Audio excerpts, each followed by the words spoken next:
¿Qué tal, amigos y amigas? Bienvenidos a Noche sin Tregua. Hace algunas semanas murió doña Margaret Thatcher, quien fue la primera ministra de Inglaterra por un largo periodo y primera mujer que asumía ese puesto. Se le considera la madre de la privatización. Inclusive alguna vez dijo que las privatizaciones eran tema de Estado. Resulta que hizo una gran alianza con Ronald Reagan en los años 80 y desarrollaron un gran movimiento de libre mercado. Al final de cuentas, en los años 2007, 2006, con toda la crisis económica, quedó claro que muchas de sus propuestas habían fracasado, lo que se ha llamado los neoliberales. Pero igual había fracasado el comunismo años atrás, en los años 80 también, porque también se había ceñido al Estado solamente, mientras que Margaret Thatcher y Ronald Reagan se habían ceñido solo al mercado. La política económica es una política del deber ser. Va más allá que la economía pura, porque la política económica contempla qué ocupa usted, qué ocupo yo, qué ocupa la gente más sencilla en el país y busca una buena distribución de la riqueza. En esa perspectiva, la política económica toma verdadero valor cuando el Estado se empieza a preocupar por ella. En este mundo actual, hoy pareciera que todos somos keynesianos, todos pensamos como John Keynes, quien nos planteaba la posibilidad de que el Estado estuviera velando siempre por una inflación baja y por buen empleo para todos los ciudadanos. Esperemos que los Estados hoy en día retomen ese camino y entiendan la importancia de la política económica que va más allá de la simple utilidad y de la simple ganancia en los negocios. Ya regresamos.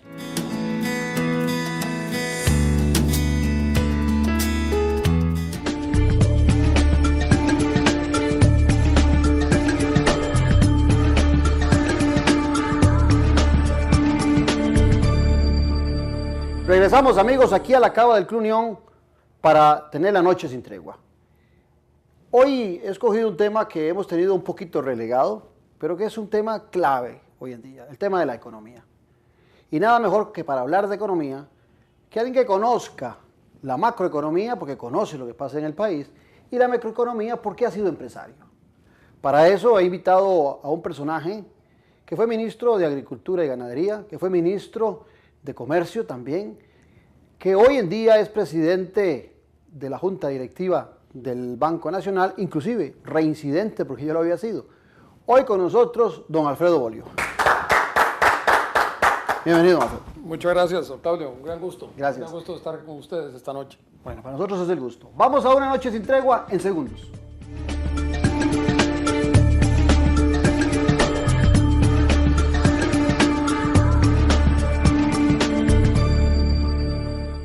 Haga sus compras grandes en pagos pequeños. Este principio de año pague con sus BN tarjetas de crédito y cancele a 6 meses plazo, sin intereses. Utilícelas para viajar, vacacionar o pagar gastos escolares. Solo tiene que activar el número de autorización de su voucher al 401234, digitando los últimos 4 dígitos de su tarjeta y sus datos personales. Si aún no tiene su BN tarjeta de crédito, solicítela y disfrute de estos increíbles beneficios. Más información en Banco Nacional, más cerca de usted.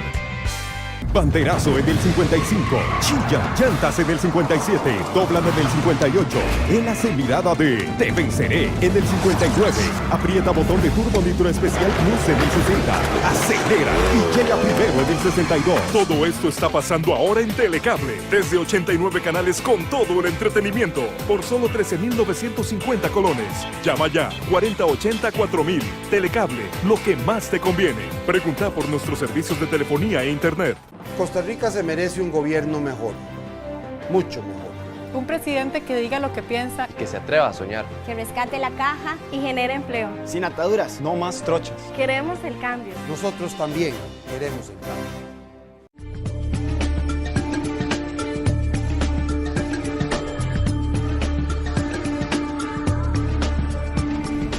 Algunos de ustedes seguramente cuando les hablan de economía se sienten una de dos. O sienten que no entienden nada de eso y no les interesa, o sienten que cuando les hablan de economía nacional cada día los maltratan más. He creído importante en un programa de Noche sin Tregua traer a alguien que nos ubique en temas que muchas veces se nos presentan como complicados pero que son muy sencillos. Y yo le pensaría, bueno, primero dando las gracias a don Alfredo por Encantado. la visita aquí a Noche Sin Tregua. Encantado, don Claudio.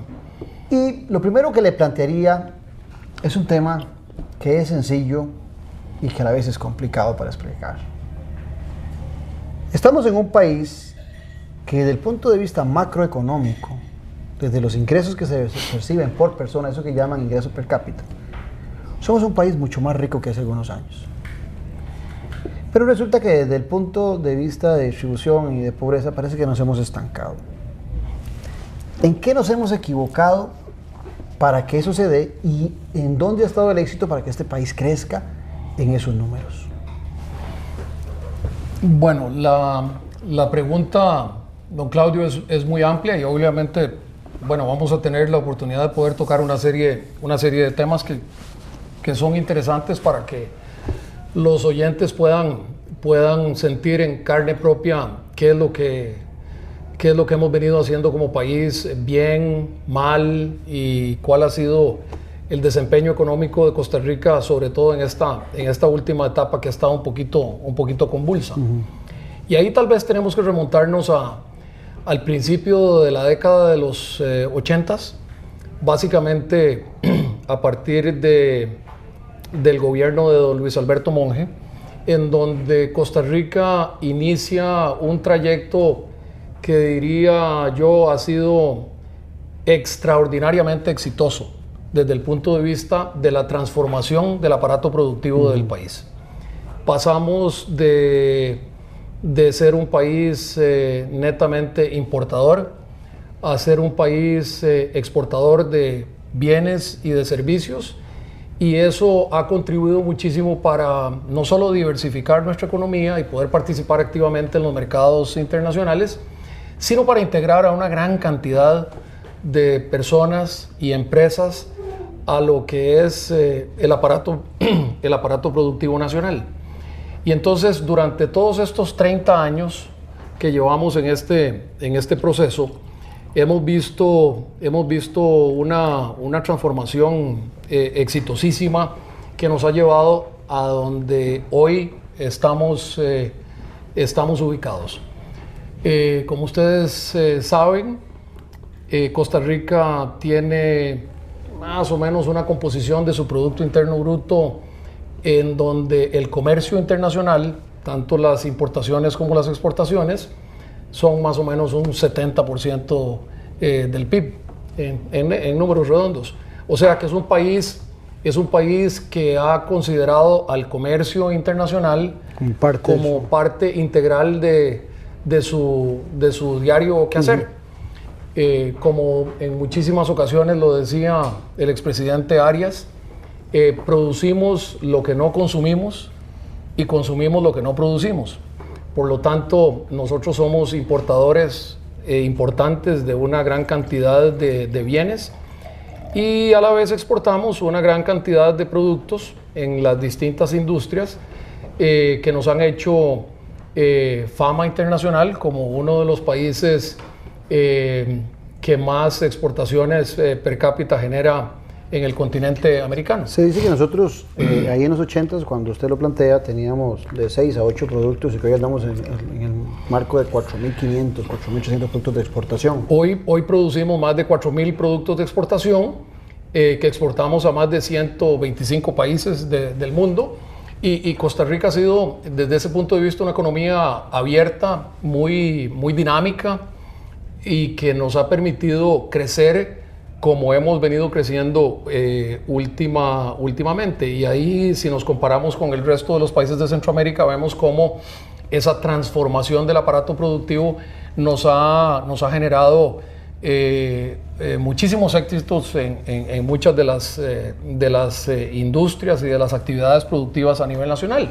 Y hemos tenido procesos exitosísimos en muchísimos productos que nos han llevado a tener ese éxito a nivel internacional que hoy tenemos.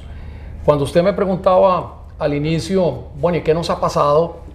¿Qué nos ha pasado? ¿Por qué alguna gente siente ese estrujamiento? Que no se ha beneficiado de nada. Que tal vez no se ha beneficiado. O lo más importante, y que es tal vez la razón de ser de de cualquier aparato de gobierno en cualquier parte del mundo, y es el hecho de la necesidad que tenemos como países de generar empleo para los costarricenses, quienes todos, ¿verdad? Y hoy día hay algunos datos del Instituto Nacional de Estadística y Censo que nos están enmarcando dentro de un esquema de desempleo abierto que se llama, con cifras que realmente son alarmantes. Estamos hablando de casi 10% de desempleo. Esos son más de 220,000 costarricenses que hoy no tienen empleo. Sin contabilizar lo que llaman subempleo, ¿verdad? Sin contabilizar lo que se llama subempleo. Y eso obviamente debiera de ser el motivador principal de las acciones de gobierno. El motivador principal para poder generar las condiciones mediante las cuales el sector productivo nacional pueda crecer, pueda generar más riqueza y a la vez poder generar más y más posiciones de trabajo para los costarricenses. Entonces, se nos ha presentado una dinámica sumamente compleja en los últimos meses y que producto de ello hoy tenemos desde un proyecto en la Asamblea Legislativa para el control de capitales, golondrina que se ha llamado, y otra serie de temas que tienen que ver. Alguna gente critica ese control del capital golondrina porque dice que de alguna manera es espantar la posibilidad de capital exterior, sí, al ser tabulado como golondrina capital, sí, que no lo es. ¿Qué, sí, hay tanto de cierto en eso? Bueno, algo hay de cierto en eso. Hay alguna preocupación de muchas gentes que con razón, sobre todo por el hecho de que Costa Rica ha sido una economía absolutamente abierta, y eso ha permitido ser una fuente de atracción de inversión extranjera importantísima para el país. Muchos sabrán que el año 2012 el país cerró con un monto de inversión extranjera directa por el orden de 2.300 millones de dólares o por ahí más o menos, que básicamente es la misma cifra del déficit fiscal, que anda cercano al 5% del Producto Interno Bruto. Para este año al menos es lo que calculan. Eso es lo que se calcula. Entonces, en alguna medida la inversión extranjera directa ha venido a paliar en alguna medida esa situación. Desgraciadamente, por una situación muy compleja que se ha dado de la estructura económica de gobierno, el año pasado tuvimos en el último trimestre un repunte muy importante en las tasas de interés de captación, lo que se conoce como, bueno, el resultado de eso se conoce como la tasa básica pasiva, que es una medición que hace el Banco Central de las distintas captaciones que hay por parte de los distintos jugadores en el medio financiero. Sí, como un promedio, una especie de promedio. Como una especie de promedio, exactamente, que se tabula. Y que sirve para calcular también los préstamos que se le da al ciudadano. Exactamente. Ya sea al recibir su dinero, sus intereses, o ya sea cuando pide dinero prestado a la banca pública o privada. Ese es un factor muy, muy importante porque determina tanto lo que se le paga a los ahorrantes costarricenses, a los ahorrantes que invierten en títulos valores y demás, y como muchos saben, esta tasa de interés está indexada a la tasa de interés activa, o sea, a la que se le cobra a las personas que requieren de un crédito.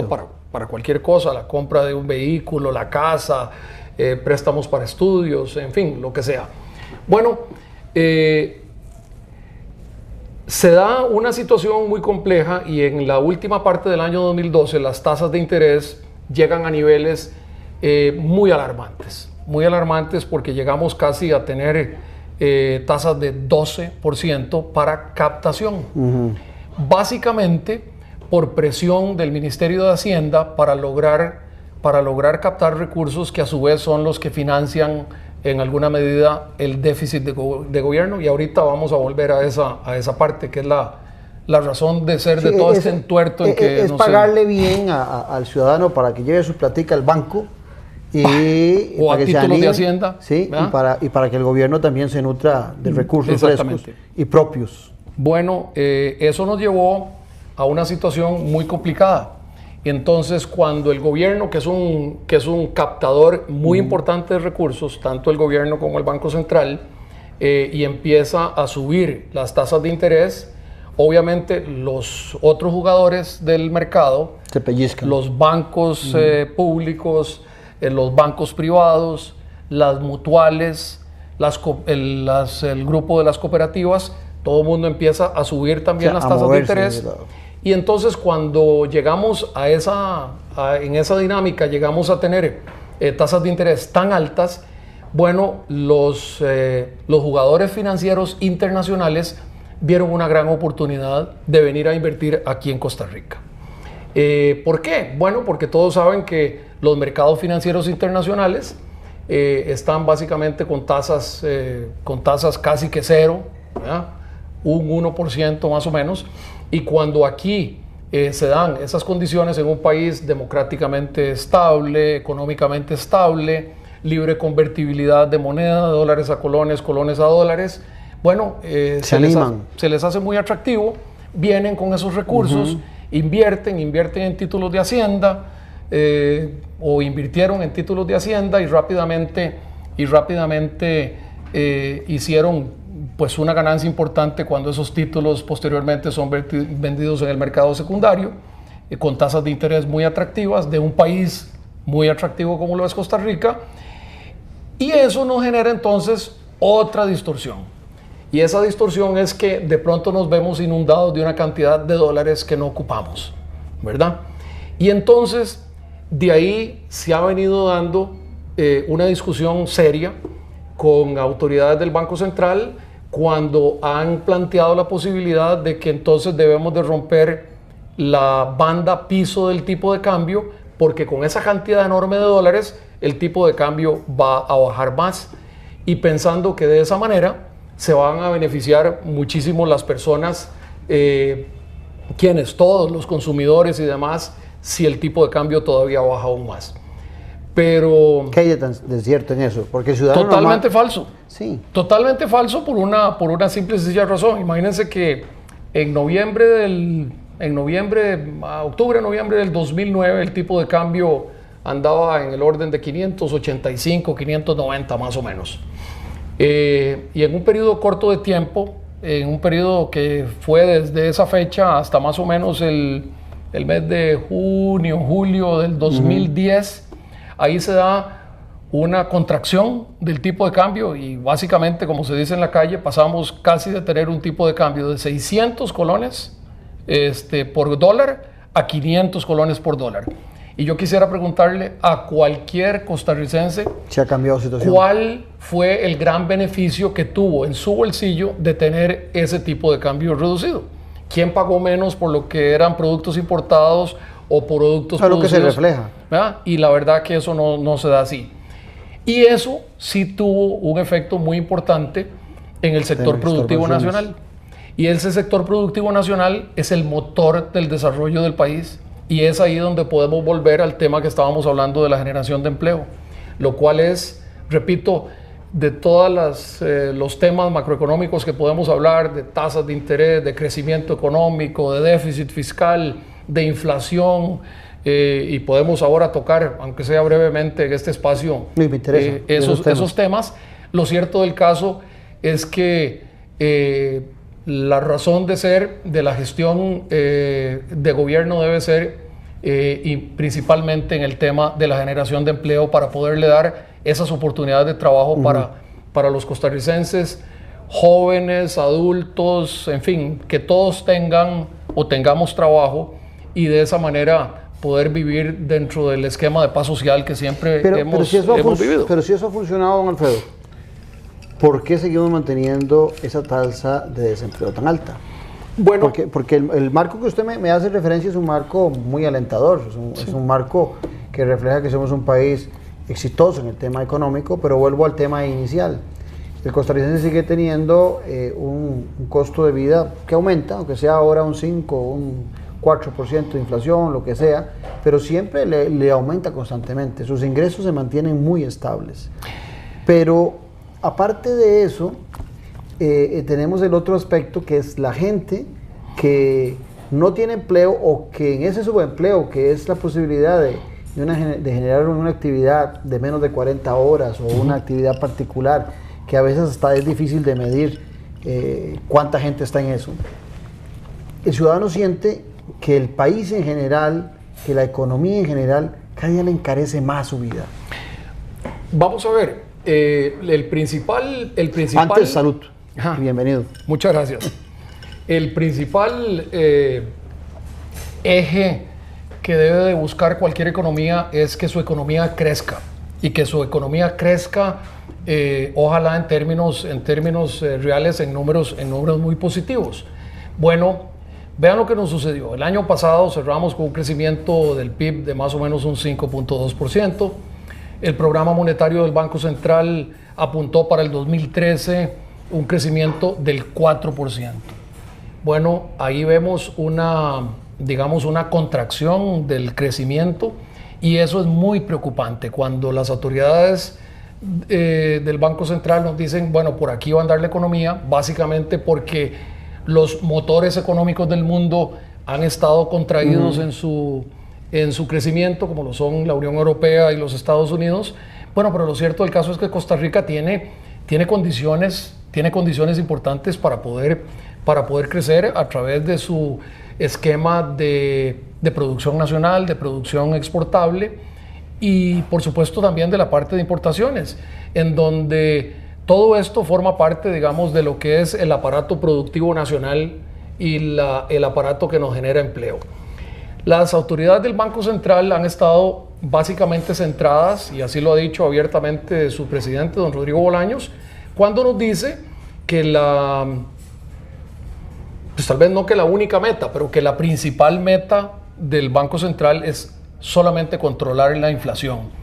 Y pareciera ser... Que originalmente es el papel que se le ha dado, ¿verdad? Bueno, pero realmente si vemos la ley orgánica del Banco Central, dice claramente cuáles son sus objetivos, y no solamente está el tema del control de la inflación. Hay muchas otras cosas variables, como poner todos los recursos del país en plena producción y demás.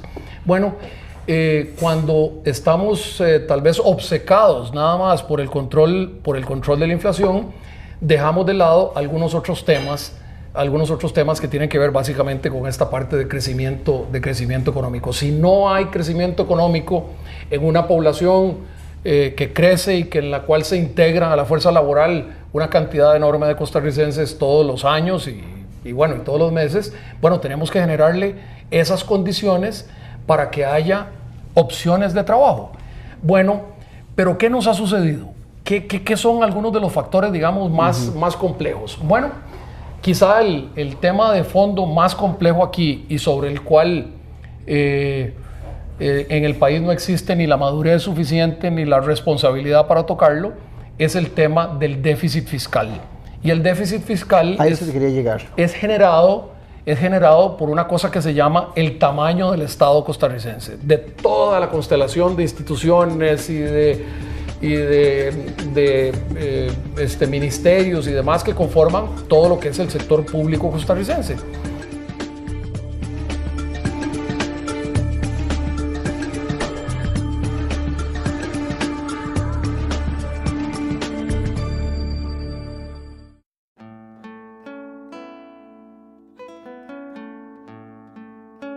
Gracias a Dios estoy rodeado de mucho amor.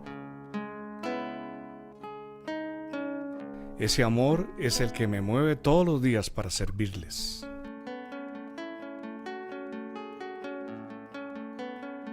Soy el doctor Rodolfo Hernández Gómez y mi trabajo por su familia y sus hijos apenas comienza.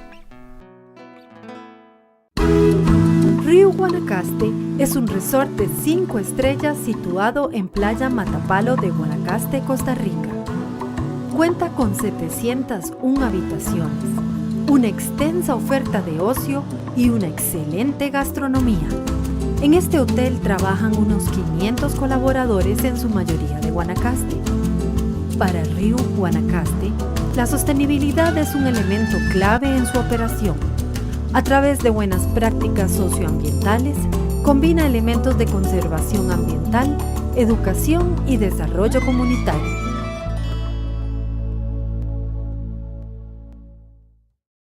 Costa Rica se merece un gobierno mejor, mucho mejor. Un presidente que diga lo que piensa. Que se atreva a soñar. Que rescate la caja y genere empleo. Sin ataduras, no más trochas. Queremos el cambio. Nosotros también queremos el cambio.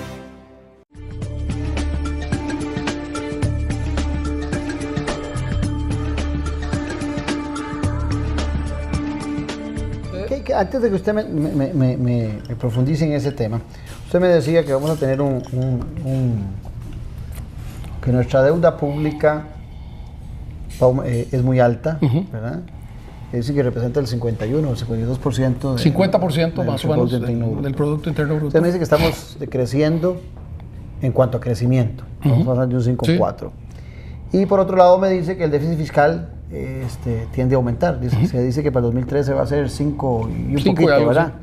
Entonces pareciera que esos números no son muy alentadores. No. Ahora, ¿cómo se interrelacionan esos tres factores en ese espacio que usted me iba a hacer referencia del Estado? Bueno, vamos a ver. Veamos uno por uno. En el tema del déficit fiscal. Bueno, ¿qué nos ha sucedido? Para los costarricenses que hoy nos escuchan y que no laboran en el Estado, las condiciones que se ven en instituciones del Estado son cosas que no se ven en el sector privado, ¿verdad? Cuando tenemos una serie de instituciones que tienen convenciones colectivas que le generan una gran cantidad de ingresos a sus trabajadores, que tienen topes de cesantía de 20, de 30 y hasta de 40 años, ¿verdad? Cosas que en el sector privado,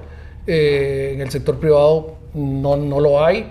Entonces, todo eso, junto con el tema de salarios, junto con el tema de pensiones y junto con el tema del tamaño, hemos venido creando un estado casi que de crecimiento incontrolado, y tal vez lo más preocupante es también la repetitividad que tenemos en instituciones que hacen lo mismo o que hacen cosas parecidas, o algunas que realmente no hacen Usted cuando mucho. fue ministro de Agricultura quiso hacer algunos cambios en algunas instituciones que repetían cosas, ¿verdad? Sí, cómo no. Y no le fue bien.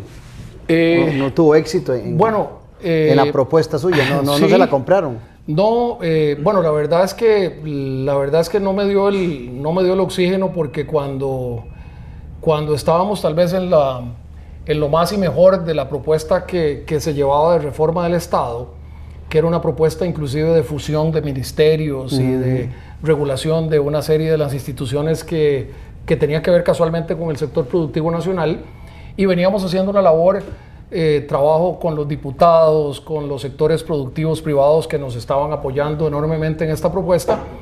Bueno, desgraciadamente ahí en medio camino se nos metió el tema del Tratado de Libre Comercio. Que ahora quiero hablar de eso en un ratito. Del Tratado de Libre Comercio y bueno, la verdad que no nos imaginamos ni lo que iba a hacer ahí, entonces bueno, tuve que salir ahí. Bueno, pero decir en referencia, y perdone porque lo interrumpí en la relación que usted me hacía de deuda externa, así es, déficit fiscal, porque sí me interesa encontrar la relación que se da entre los tres para que el ciudadano lo entienda facilito. Sí. Y por qué la desmejora y por qué la importancia de mejorar esos índices.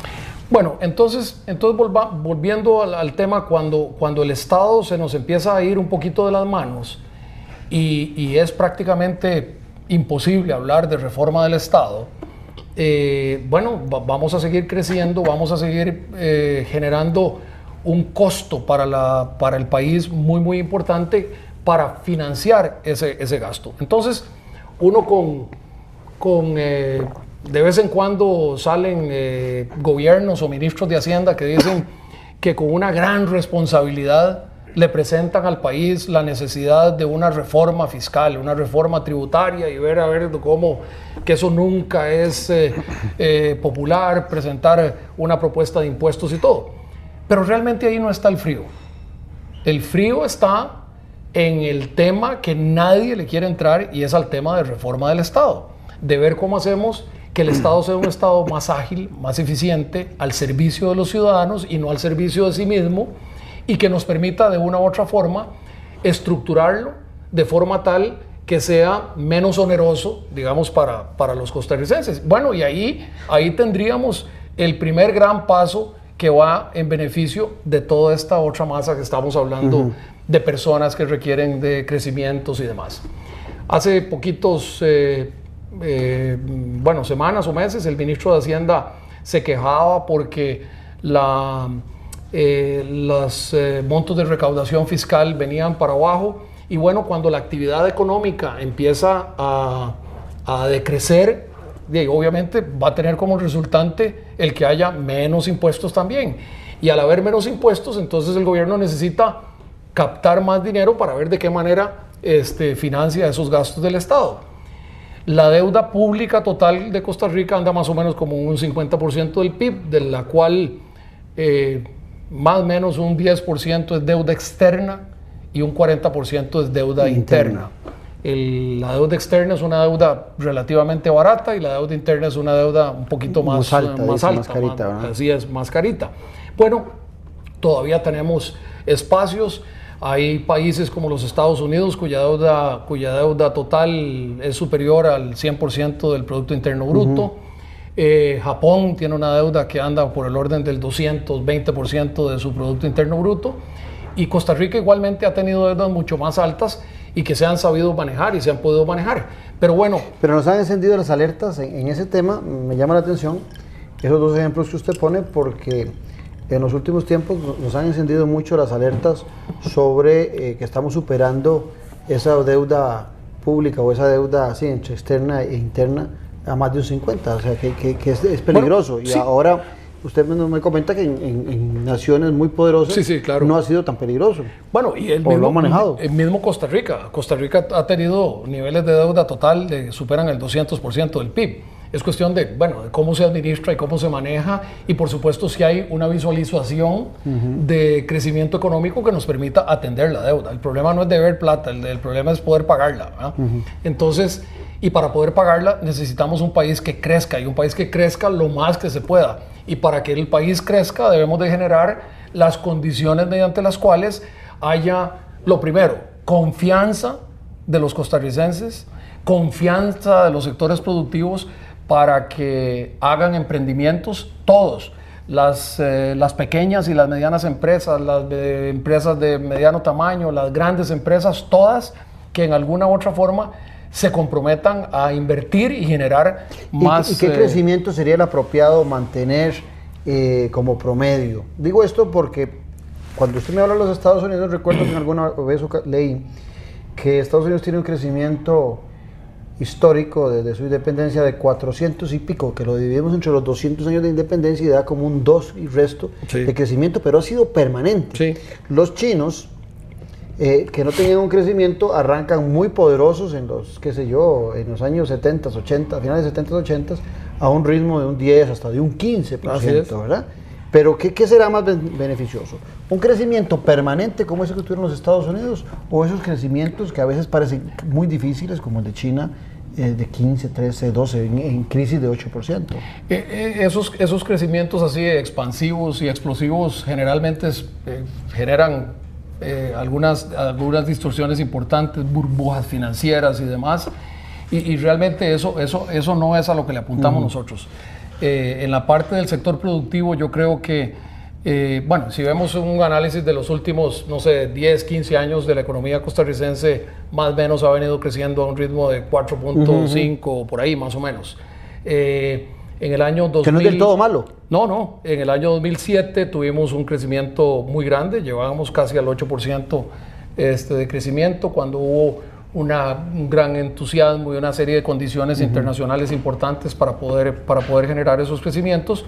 Y bueno, y ahora el Banco Central estima que el crecimiento del país está para un 4%. Bueno, yo creo que debiéramos de generar más y mejores condiciones mediante las cuales los sectores productivos podamos tener la confianza y los impulsos para poder generar toda esa dinámica que se da en la parte de inversiones que nos permita crecer a un 5, a un 6%, que sería maravilloso para el país, porque estaríamos generando más y mejores condiciones de trabajo para los costarricenses, que repito, ese debiera de ser la principal motivación, como lo está haciendo en distintas partes del mundo. Y veamos varios ejemplos. el Banco Central de los Estados Unidos, el Fed, ustedes saben, el señor Bernanke ha dicho que las tasas de interés se mantienen en los niveles tan históricamente bajos como se han mantenido hasta que la economía de Estados Unidos no esté generando los empleos que requiere generar. ¿Cuántos empleos se requieren generar en la economía de los Estados Unidos? Alrededor de unos 240,000 empleos por mes. Poco, no han llegado a toda esa cifra. 240,000 empleos al mes, el cierre del dato de marzo fue de 88,000 empleos. Bueno, están cortos por ahí. El Banco Central de Japón dijo, bueno, hasta aquí llegamos con el tema de control de inflación y vamos a crecer la economía. Y cuando Japón dice que viene de procesos hasta deflacionarios, ¿verdad? Y dice, vamos a crecer la economía, dice, no nos importa que la inflación durante este periodo de condiciones muy especiales internacionales nos vayamos a un 2% de inflación o cosas de esas, que en el caso de Japón es muy especial. Más tropicalizados, el presidente Santos de Colombia, junto con su ministro de Hacienda, anuncian la creación de una serie de medidas para frenar la revaluación de la moneda en Colombia, que está causando estragos en los sectores productivos de Colombia, le está restando competitividad a sus empresas y, por supuesto, preocupados también por el tema de la generación de empleo en Colombia. Entonces, vean ustedes cómo en todos los escenarios la búsqueda de esa generación de empleo es de vital importancia. Y hoy nosotros aquí, digamos, estando nada más enfocados en un tema de control de inflación, yo fácilmente le podría preguntar a cualquier ama de casa qué prefiere, que haya un poquito de inflación que le haga, no sé, 25 colones más caro el litro de aceite de cocinar, o tener empleo. Eso lo planteaba Keynes en un principio, ¿verdad? Cuando decía que la inflación era ventajosa porque lograba mantener el desempleo bajo. En algún momento se dio la famosa estaflación y entonces esa teoría un poco se cae. Pero tampoco estamos hablando de decir, bueno, no nos importa la inflación y nos vamos a los procesos hiperinflacionarios que han habido en el pasado, ni mucho menos, y de eso no se trata. Pero mantener esos niveles de inflación controlados a costa de lo que sea, realmente la inflación no puede ser un fin en sí mismo, ¿verdad? La inflación debiera de ser el resultado de... Porque en estos días leía en un periódico que todos los lunes sale Krugman, el premio Nobel, escribiendo, y a mí, como me gusta la economía sencilla, se la entiendo bien a Krugman. Entonces lo leo todos los lunes. Y él hacía referencia a uno de tantos lunes, de que hoy en día en la mayoría de los países están muy concentrados en el tema, y usted lo está planteando, por eso me llama más todavía la atención, de que están muy concentrados en temas de déficit fiscal, en temas de control de gastos, y se ha dejado de lado el tema del empleo, que es fundamental como reactivación económica. ¿Estaremos nosotros en Costa Rica también en esa misma nota que hace referencia Krugman? No, bueno, eso sin duda alguna, porque así lo ha planteado el Banco Central, que su principal meta es el tema de mantener la inflación. ¿Y cuál es la justificación que da el Banco Central para eso? Bueno, que ese es el impuesto que más golpea a, digamos, lo que dicen ellos es a los consumidores, ¿verdad? Es que si tenemos una inflación un poquito más alta, que eso va corríjame usted, y la inflación golpea al que tiene trabajo. Sí, pero al que no tiene trabajo... No, pero vamos a ver. Lo que está golpeando es la falta de trabajo. Ni usted, ni yo, ni nadie come de inflación, ni puede pagar gastos con inflación, ni mucho menos. La inflación es un elemento, digámoslo, etéreo ahí, que está presente nada más. Que a mí, cuando me hablan siempre del tema de los consumidores, yo les pregunto, bueno, ¿y quiénes son los consumidores? ¿Que es que viven en otro planeta o en otro país? Pero los consumidores somos todos. Los consumidores somos todos los que tenemos un trabajo, una posición, o en fin, lo que sea, que somos los que consumimos, ¿qué? Bienes y servicios, que son unos producidos en Costa Rica y otros que son importados. Y esos somos los consumidores. Entonces, para nosotros los consumidores es más importante tener un chorrito, un sueldito seguro todos los meses, o todas las quincenas, o todas las semanas, que nos permita hacerle frente a esas necesidades que tenemos de mandar a nuestros hijos a las escuelas o colegios o universidades, a comer, al vestir, al pago de la casa, en fin, todas pero por esas otro cosas. lado, los servicios públicos que da el Estado han perdido calidad. En muchas ocasiones... No solo ha perdido calidad, sino que, vean ustedes qué curioso, los servicios públicos que controla el Estado tuvieron un aumento del 9%. Eso es a lo que iba. Al 9%, y entonces ahí estamos hablando de casi una duplicación del dato de inflación. Eso es a lo que iba, ¿Ya? porque Gracias. veámoslo así. Los servicios de calidad, de salud, de educación, infraestructura, etcétera, etcétera, el costarricense siente que cada día son más malos. Cuando se plantea que cada día son más malos, las autoridades de gobierno dicen que es que hacen falta recursos. Y que los recursos que tienen, y que la deuda pública del país, y que los compromisos, y que en el presupuesto nacional casi todo se va en educación y en salud, y que aún así no alcanza, y que entonces para infraestructura no queda, y que para invertir en agricultura y en otro no queda. O sea, el tema es que no hay recursos. Pero por un lado, entonces cuando se habla del déficit fiscal, que usted me planteaba ahora, que este año puede andar alrededor del 5, un poquito más por ciento, cuando se plantea la necesidad de una reforma, porque se habla que ese déficit no debería existir, ¿verdad? De que deberíamos estar, porque el déficit fiscal es, así a palabras sencillas, que es más lo que gastamos que lo que nos ingresa de impuestos, ¿verdad? Por tratarlo así sencillo para... No, el déficit fiscal es una casa, en este caso es la casa de gobierno y de sus instituciones, pero hagamos el paralelo con una casa. Una casa en donde vivimos varias personas y que simplemente tenemos un ingreso de 100 y gastamos 105. Bueno, ¿y cómo financiamos eso? Ponerle impuestos. Pero nadie dice, hombre, mejor que don Claudio vaya, ya no vive en la casa y que se vaya mejor a buscar trabajito por otro lado. O que yo, que también vivo en la casa, deje de gastar algunas cosas. Ah, no, aquí es más fácil nada más decir... mejor veamos a ver quién nos paga para seguir en esta vida que tenemos. Estamos de acuerdo en eso, pero cuando viene el tema del déficit fiscal, entonces algunos dicen es que se requieren más impuestos. Digamos que los de centro izquierda. Y se requieren más impuestos, en este país hay algunas actividades que no están siendo bien tasadas, que deberían pagar más o que están exoneradas.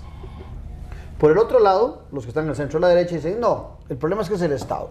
El Estado está gastando más y está recaudando más los impuestos que hay. Entonces estamos en un mundo tan complicado que si cogemos para la derecha, si cogemos para la izquierda, siempre hay problemas. Y yo le voy a decir que los dos tienen un poquito de razón. Ajá. El país debiera de tener una estructura impositiva que sea, digamos, más acorde con ciertas economías en el mundo. Nuestros ingresos fiscales son relativamente bajos. Sin embargo, los medimos de una manera en que son distintos a como se miden en otros países. Por ejemplo, nosotros no consideramos lo que pagamos a las instituciones de la parte social, la Caja Costarricense de Seguro Social, no los vemos como impuestos, ¿verdad? Entonces, si excluimos eso, entonces tenemos una tasa de ingresos fiscales para el país que es relativamente baja, pero lo cierto del caso es que tal vez primero no sea tan baja, pero que podría ser un poquito mayor. Pero podría ser un poquito mayor en el tanto y cuanto veamos esfuerzos de ambas partes. Bueno, generemos un poquito más de impuestos para el país, pero también veamos a ver qué esfuerzos vamos a hacer desde el sector público para, en primer lugar, mejorar la calidad de los servicios.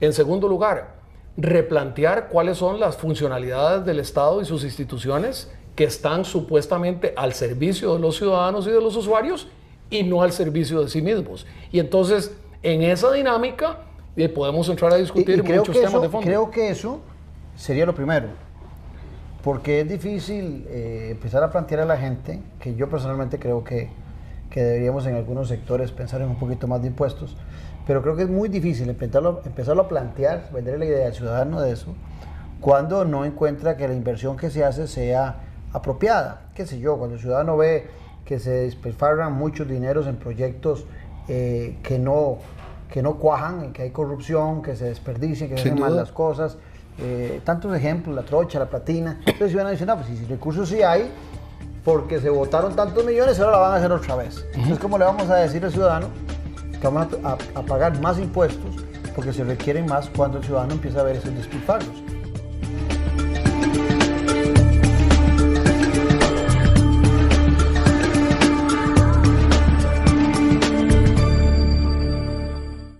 Si la pregunta es por qué me hice pediatra, porque sentí el llamado.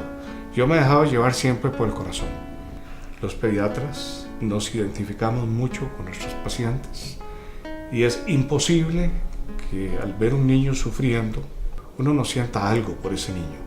A los niños se les quiere en forma instantánea.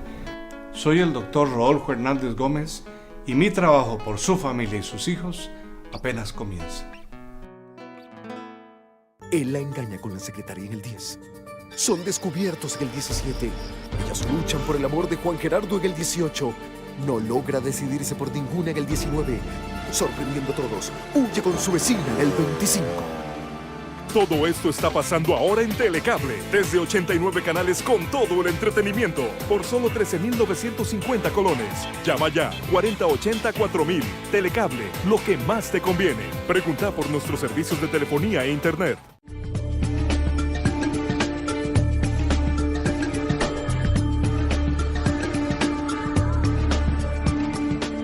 Le planteo esto porque vamos al otro tema.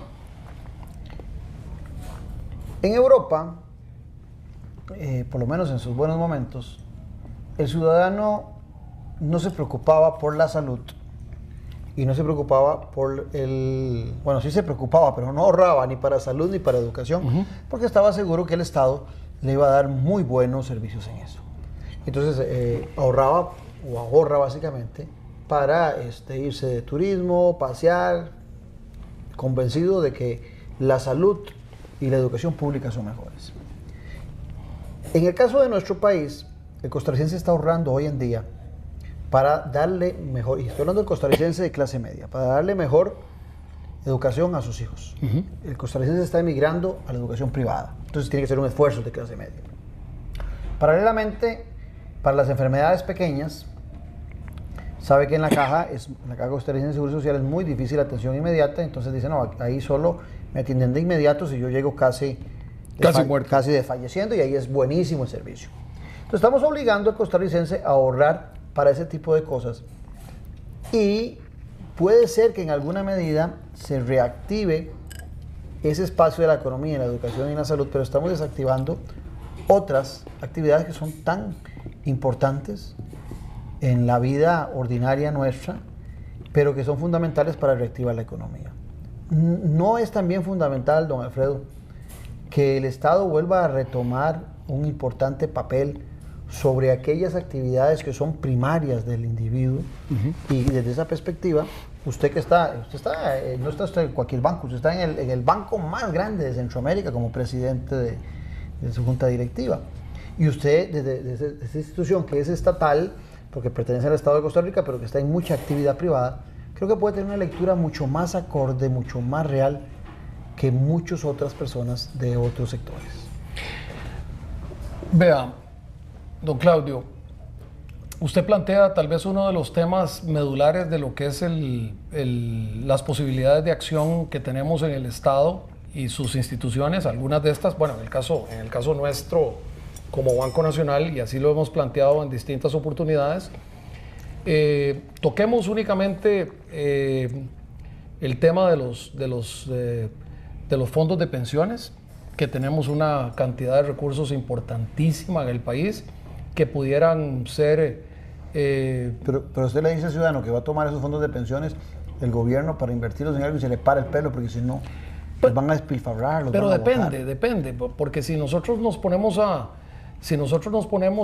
vean ustedes que lo que ha sido, digamos, el historial en el caso del Banco Nacional, que hemos hecho una enorme cantidad de fideicomisos de obra pública que las hemos llevado a cabo, bueno, por ejemplo, con el Instituto Costarricense de Electricidad, proyectos de generación hidroeléctrica, de generación eléctrica en términos generales, y bueno, ahí han habido inversionistas costarricenses que han puesto sus recursos, y nunca en la historia se le ha quedado mal a absolutamente nadie. Entonces, nosotros mismos tenemos capacidad sobrada para poder desarrollar una serie de obras, mediante las cuales podríamos mejorar mucho, bueno, ya sea la infraestructura pública del país o la infraestructura de servicios que tenemos para la población, que de una u otra forma tal vez no son de la altura que debiéramos de tener, y ahí podemos mencionar varios.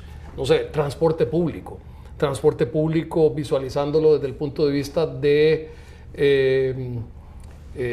buses, tranvía, trenes, el mismo sistema de taxis que tenemos en el país, en fin, ahí que antes era mucho mejor.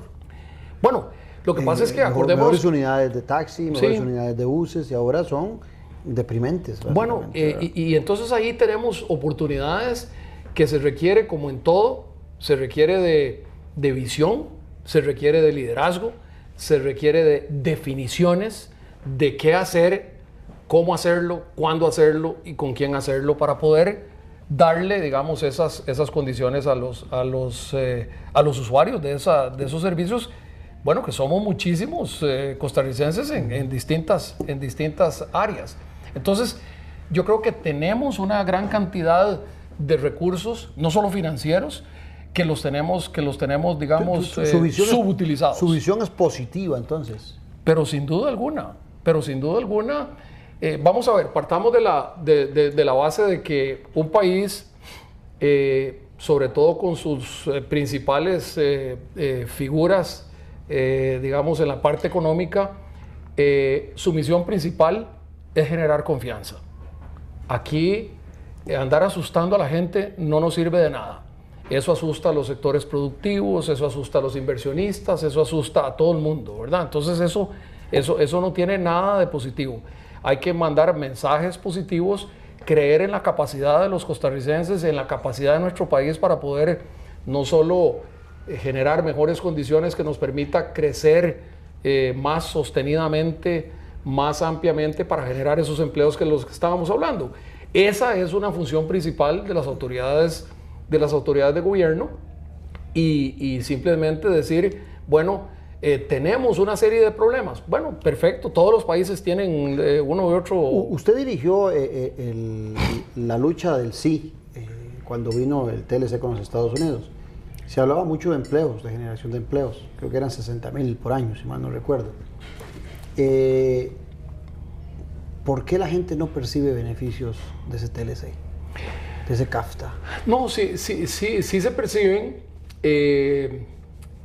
Sí se perciben, y se perciben en distintos campos.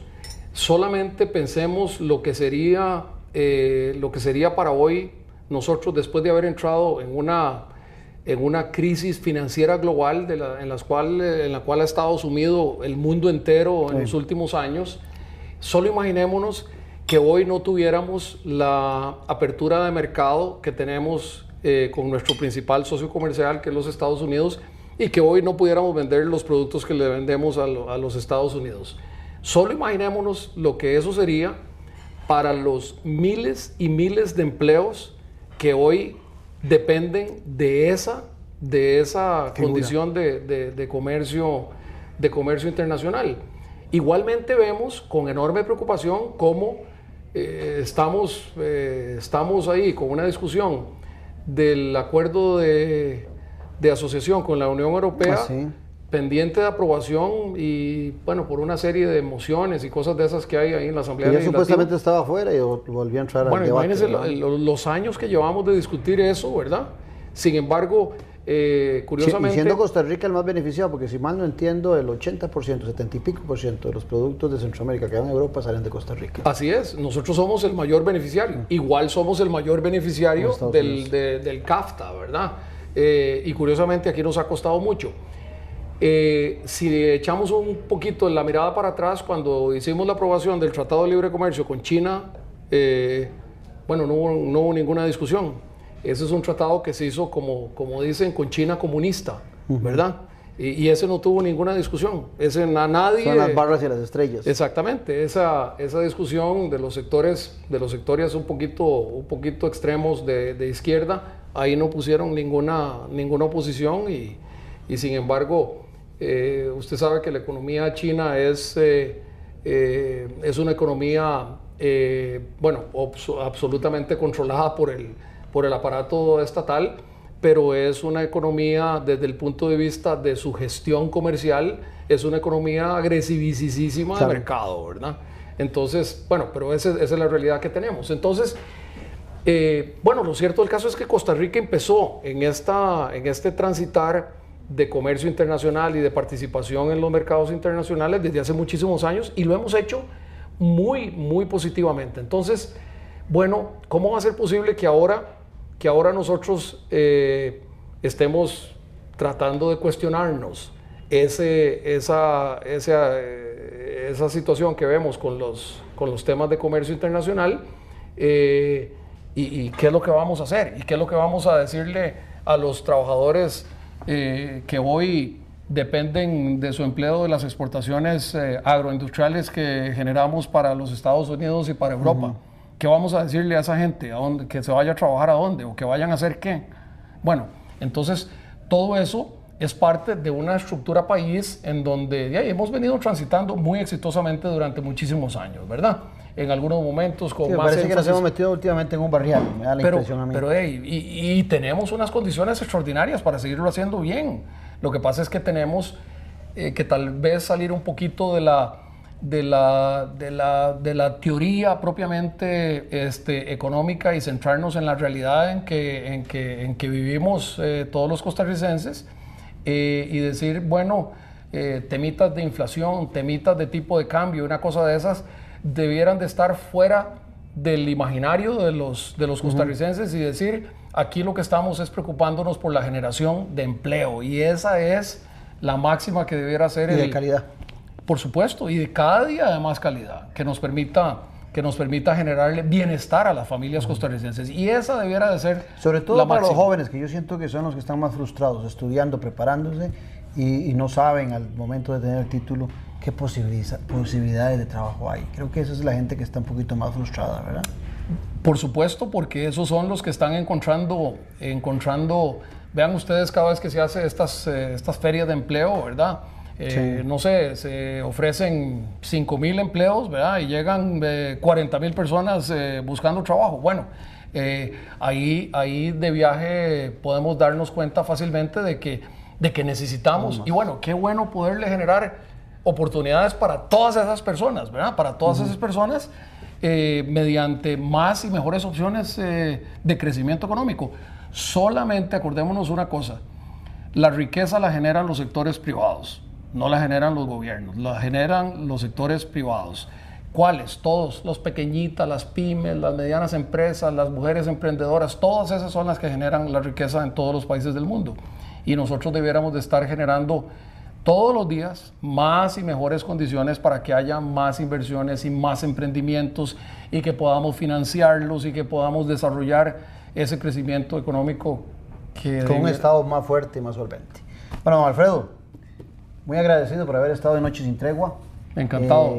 Creo que va a haber más oportunidades de hablar de temas tan complejos como la economía en forma sencilla para que el ciudadano los conozca. A ustedes agradecerles la presencia de Noche Sin Tregua y en 8 días nos volvemos a ver aquí desde la Cava del Club Unión. Un abrazo a la distancia.